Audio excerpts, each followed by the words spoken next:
Avant de commencer, installez-vous confortablement. Si vous aimez ces histoires calmes pour vous détendre ou vous endormir, pensez à liker la vidéo et à vous abonner à la chaîne.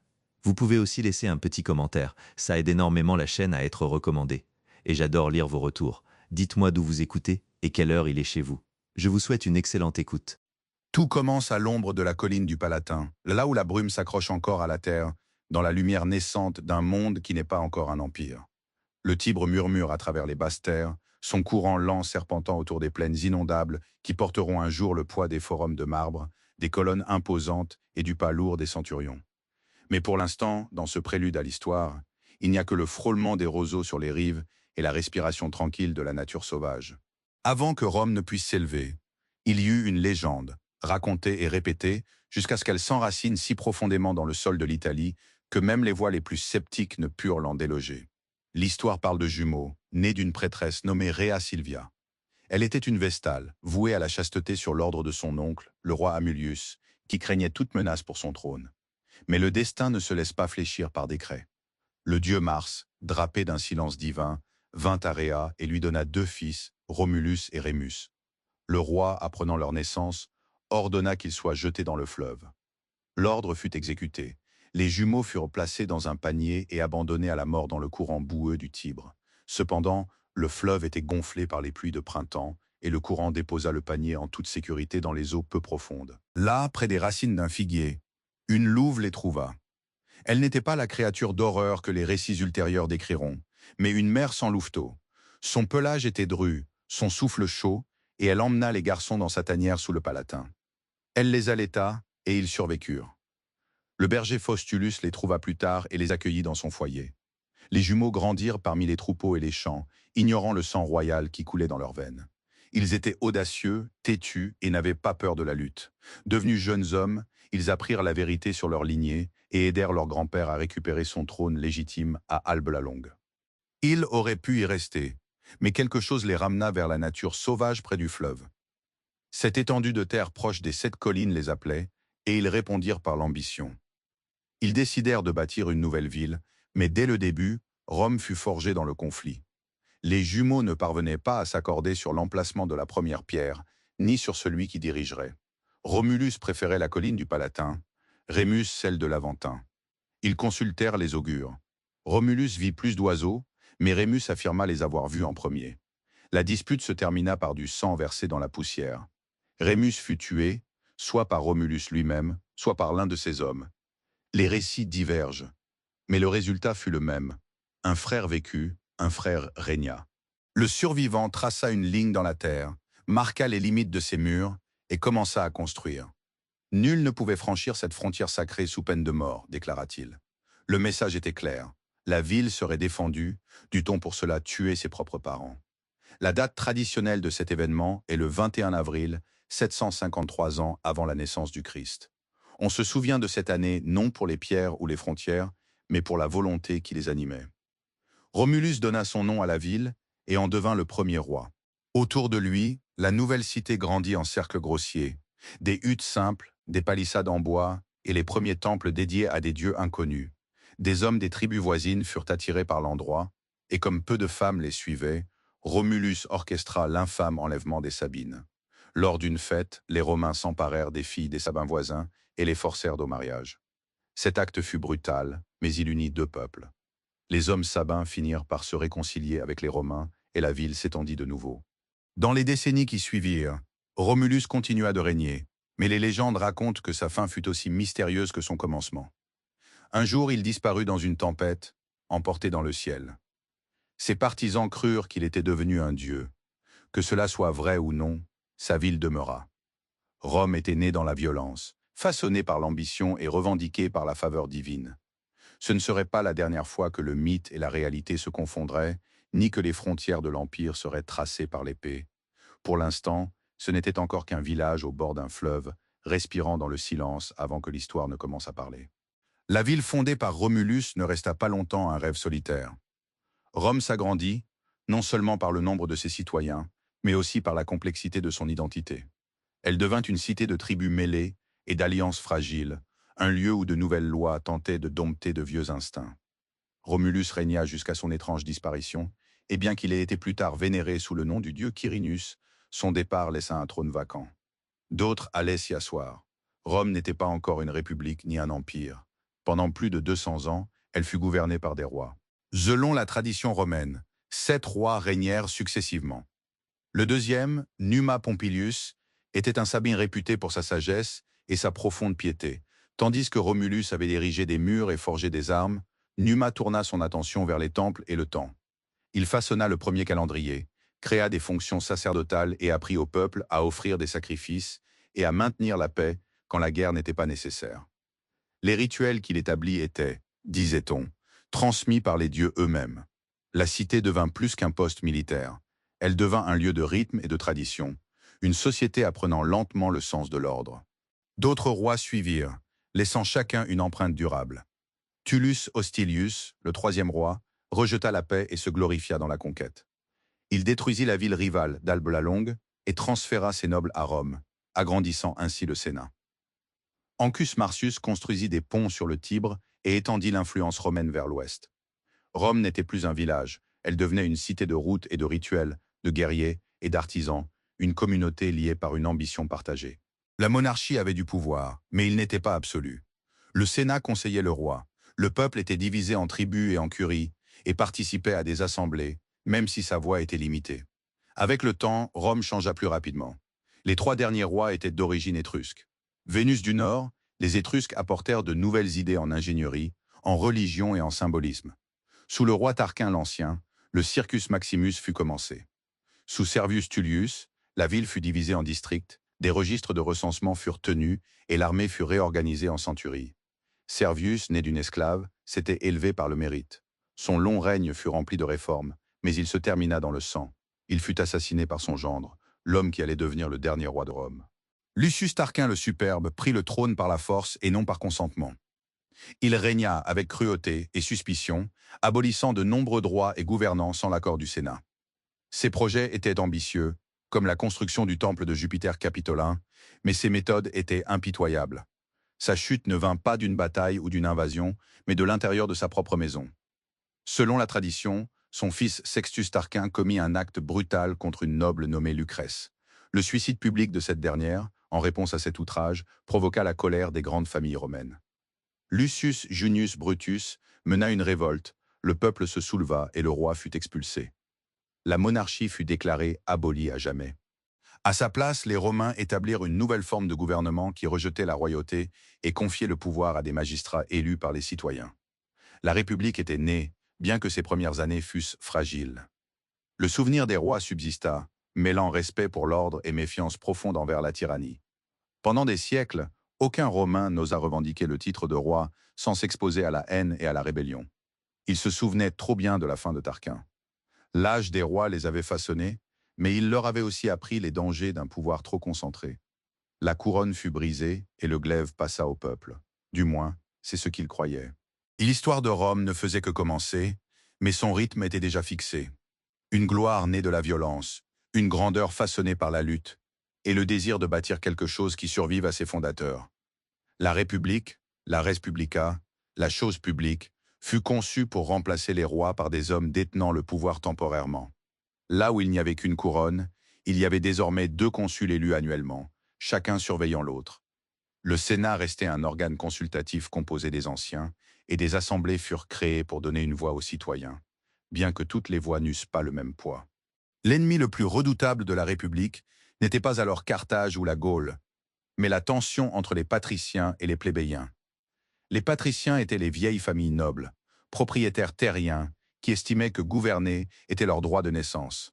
Les plébéiens étaient tous les autres, agriculteurs, artisans, soldats, qui versaient leur sang pour la cité, mais étaient exclus des magistratures et des lois, lesquelles n'étaient pas écrites mais gardées secrètes par l'élite. En 494 AVJC, les plébéiens firent sécession. Ils quittèrent la ville et refusèrent d'y revenir sans obtenir une représentation. Face à cette menace, les patriciens cédèrent. La fonction de tribun de la plèbe fut créée. Ces tribuns, sacrés et inviolables, avaient le pouvoir de protéger le peuple et d'opposer leur veto aux décisions du Sénat ou des consuls. Cette lutte pour l'égalité dura des générations. Les plébéiens exigèrent des lois écrites et visibles. Ils obtinrent la loi des 12 tables, le premier code de loi de Rome, gravés sur du bronze et exposés sur le forum. Rome apprenait que la stabilité devait se gagner par le compromis. Au-delà des murs, d'autres défis pressaient. Rome n'était qu'une cité-État parmi d'autres en Italie.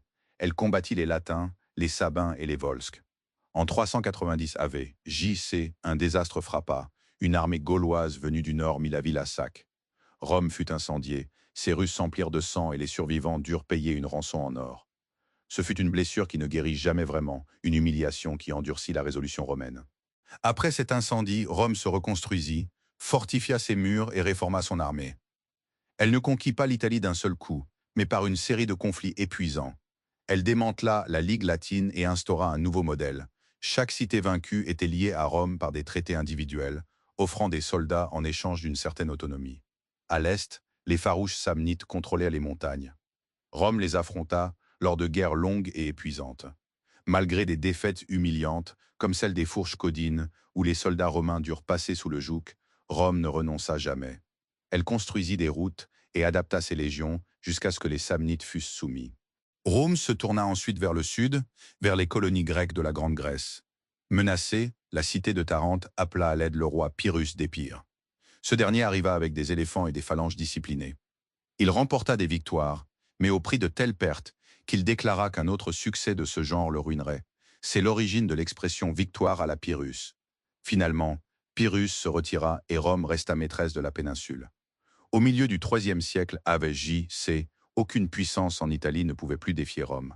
Elle avait créé un système complexe de colonies et de citoyenneté partielle pour s'assurer de la loyauté de ses voisins. Mais au-delà des mers, une autre puissance s'élevait, Carthage. Carthage, cité marchande d'Afrique du Nord, dominait la Méditerranée occidentale grâce à sa flotte puissante. Le conflit éclata en Sicile, île stratégique située entre les deux puissances. Ce fut le début de la première guerre punique. Bien que Rome n'eût aucune expérience navale, elle apprit vite. Elle construisit des navires sur le modèle carthaginois et inventa le corvus, une passerelle d'abordage transformant les batailles navales en combats de mêlée. Après plus de 20 ans de guerre, Rome triompha en 241 AV, J.C. La Sicile devint sa première province d'outre-mer.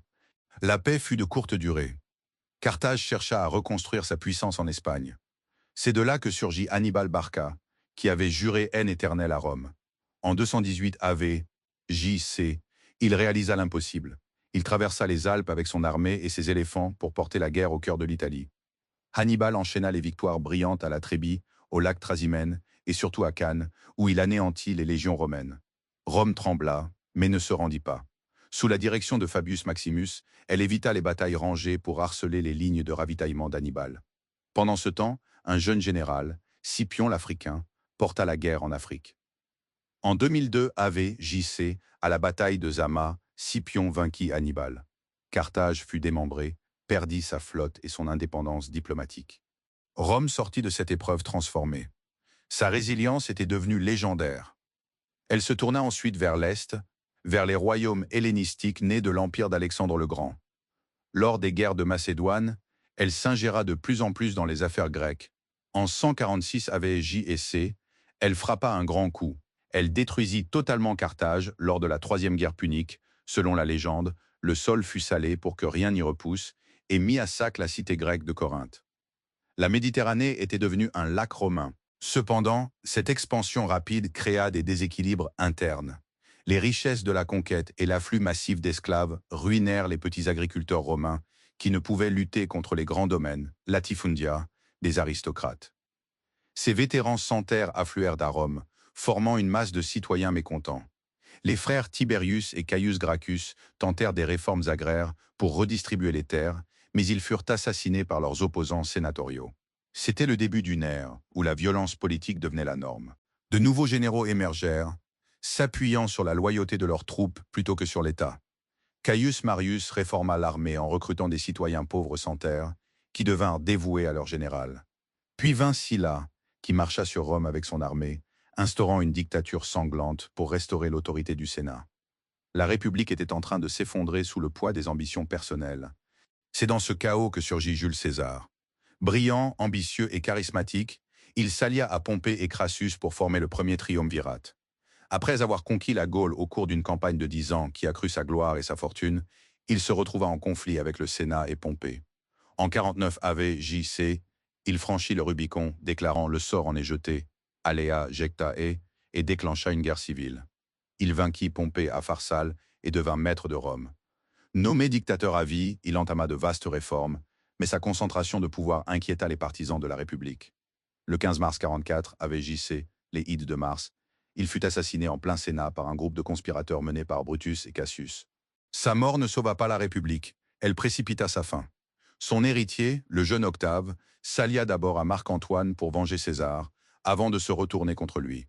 Après avoir vaincu Marc-Antoine et Cléopâtre à la bataille d'Actium en 31 AV, JC, Octave resta seul au pouvoir. En 27 AV, JC, il prit le nom d'Auguste. Il ne se proclama pas roi, mais princeps, premier citoyen. Il conserva les formes de la République tout en détenant la réalité du pouvoir. Il instaura la Pax Romana, une période de paix et de prospérité relative qui dura 2 siècles. Il réforma l'administration, l'armée et embellit Rome, affirmant avoir trouvé une ville de briques et laissé une ville de marbre. À sa mort en 14 Apr, JEC, Auguste laissa un empire stable mais un problème de succession complexe. La dynastie des Julio-Claudiens commença. Tibère, administrateur capable mais sombre, Caligula, dont le règne fut marqué par la folie et la cruauté, Claude, qui conquit la Bretagne, et enfin Néron, resté célèbre pour l'incendie de Rome et ses persécutions contre les chrétiens. Après le suicide de Néron en 68 Apr, JEC et une année de guerre civile, les Flaviens prirent le pouvoir avec Vespasien, qui commença la construction du Colisée. L'Empire atteignit son apogée sous les 5 bons empereurs, Nerva, Trajan, qui porta l'Empire à sa plus grande étendue, Hadrien, qui consolida les frontières avec son célèbre mur en Bretagne, Antonin le Pieux et Marc Aurèle, l'empereur philosophe stoïcien. Sous leur règne, Rome était le centre d'une civilisation brillante, unie par le droit, le commerce et la culture. Mais sous la surface, les fissures apparaissaient. Les frontières étaient de plus en plus menacées par les tribus germaniques et l'empire perse des Sassanides. Le déclin s'accentua après Marc Aurèle avec le règne de son fils Commode. Le IIIe siècle fut une période de crise profonde, marquée par des invasions, des pestes et une instabilité politique chronique, où plus de 20 empereurs se succédèrent en 50 ans, souvent assassinés par leurs propres troupes. Dioclétien parvint à stabiliser la situation en instaurant la tétrarchie, le partage de l'Empire en 4 régions dirigées par 2 Augustes et 2 Césars. Il renforça la bureaucratie et l'armée, mais lança aussi les dernières grandes persécutions contre les chrétiens. Constantin lui succéda et changea le cours de l'histoire. Après une vision avant la bataille du pont Milvius, il accorda la liberté de culte aux chrétiens par l'édit de Milan en 313. Il fonda une nouvelle capitale à l'est, sur le site de l'ancienne Byzance, Constantinople. La ville devint le nouveau centre de gravité de l'Empire, plus riche et mieux défendable. Le christianisme devint bientôt la religion officielle de l'État. En 395, l'Empire fut définitivement partagé entre l'Orient et l'Occident. L'Empire d'Occident, affaibli par les crises économiques et les pressions migratoires des peuples germaniques, Wisigoths, Vandals, Franques, s'effondra progressivement. En 410, Rome fut mise à sac par Alaric. En 476, le dernier empereur d'Occident, le jeune Romulus Augustule, fut déposé par le chef germanique Odoacre. C'était la fin officielle de l'Empire romain d'Occident. Pourtant, Rome ne disparut pas totalement. L'Empire d'Orient, que nous appelons aujourd'hui l'Empire byzantin, survécut pendant encore 1000 ans à Constantinople. Sous Justinien au VIe siècle, il tenta même de reconquérir l'Italie et l'Afrique et codifia le droit romain qui influence encore nos systèmes juridiques. L'Empire byzantin devint le rempart de la chrétienté face aux invasions venues d'Orient et préserva l'héritage de l'Antiquité. Finalement, affaibli par les croisades et l'épuisement interne, Constantinople tomba aux mains des Turcs ottomans en 1453. Le dernier empereur romain, Constantin XI, mourut les armes à la main. L'Empire romain avait duré plus de 2 millénaires, depuis un petit village de bergers jusqu'à la splendeur de Constantinople. Il a laissé derrière lui une empreinte indélébile sur le monde, nos langues, nos lois, notre architecture et notre vision de la citoyenneté. L'idée de Rome a survécu à ses propres murs. Elle a traversé les siècles pour nous rappeler que, si les empires tombent, l'histoire et la culture qu'ils forgent restent éternelles. Cette épopée de marbre et de sang, de Dieu et de conquête, est désormais la vôtre. Bonne nuit.